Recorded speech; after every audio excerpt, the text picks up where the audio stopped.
Pensa só, todo país precisa de uma espécie de planta mestra, né? Um verdadeiro manual de instruções que diz o que ele é e o que ele quer ser. Hoje a gente vai desvendar a planta mestra do Brasil, mergulhando nos princípios fundamentais da nossa Constituição. Então, qual vai ser o nosso caminho? A gente vai explorar os alicerces dessa planta, os pilares que sustentam tudo, como o poder é dividido, quais são os grandes objetivos da nação, como o Brasil se relaciona com o mundo e, por fim, aquela parte que foi feita para nunca ser alterada.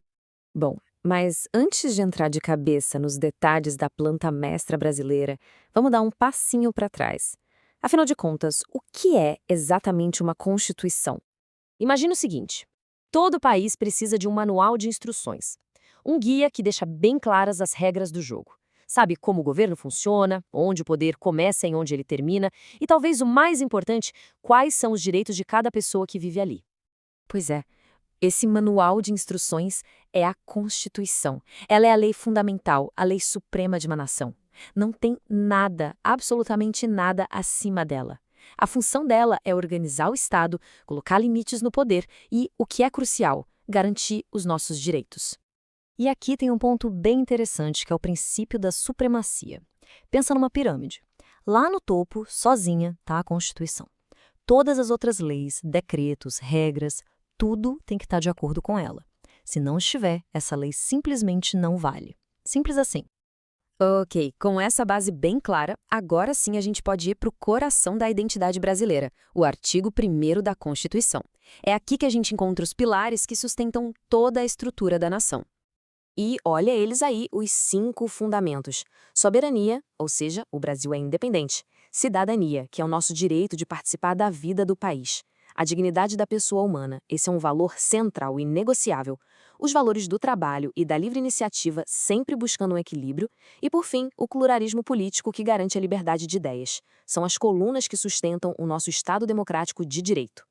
E esse trecho do artigo 1º, olha, ele talvez seja o mais importante de todos.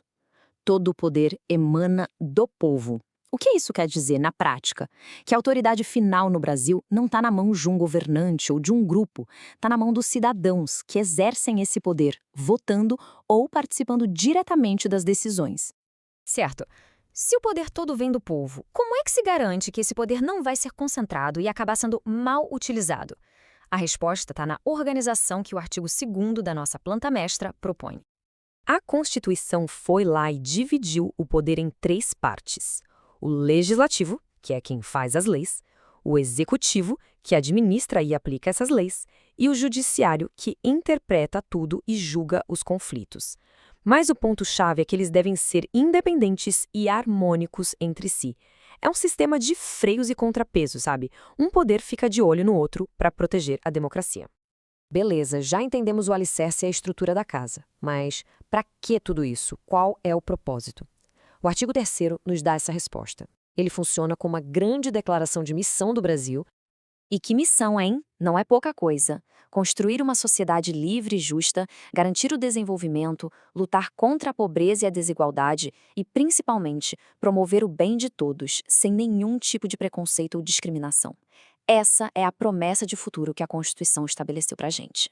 Mas uma planta mestra não define só como a casa funciona por dentro, né? Ela também diz como essa casa deve se relacionar com a vizinhança. E como o Brasil se posiciona no mundo. A resposta para isso está lá no artigo 4º. Os princípios começam com uma base de respeito mútuo, sabe? Independência, cada um no seu quadrado, com a autodeterminação dos povos e a não intervenção. E junto com isso, vem um compromisso com valores universais.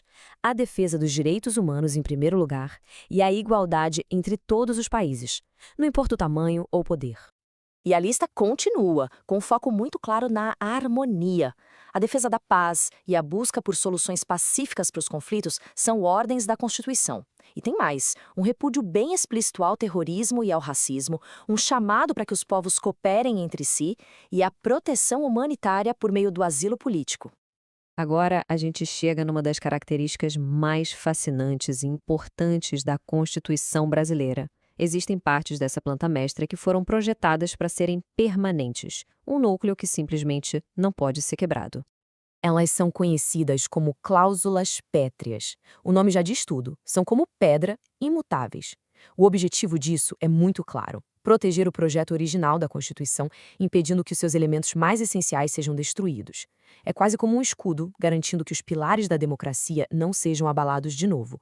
E o que elas protegem? Bom, são 4 coisas fundamentais: a estrutura federativa do país, com estados e municípios, a essência da nossa democracia, que é o voto, a separação dos poderes, que a gente acabou de ver, e, por fim, os direitos e garantias individuais de cada um de nós. Esse é o coração intocável da nossa República. No fim das contas, tudo isso leva a gente a uma reflexão. Uma Constituição, essa planta mestra incrível, não é só um papel. É uma promessa. Uma promessa de justiça, de liberdade, de dignidade. A grande questão que define o nosso presente e o nosso futuro é: como uma nação faz para cumprir essa promessa e mantê-la viva geração após geração?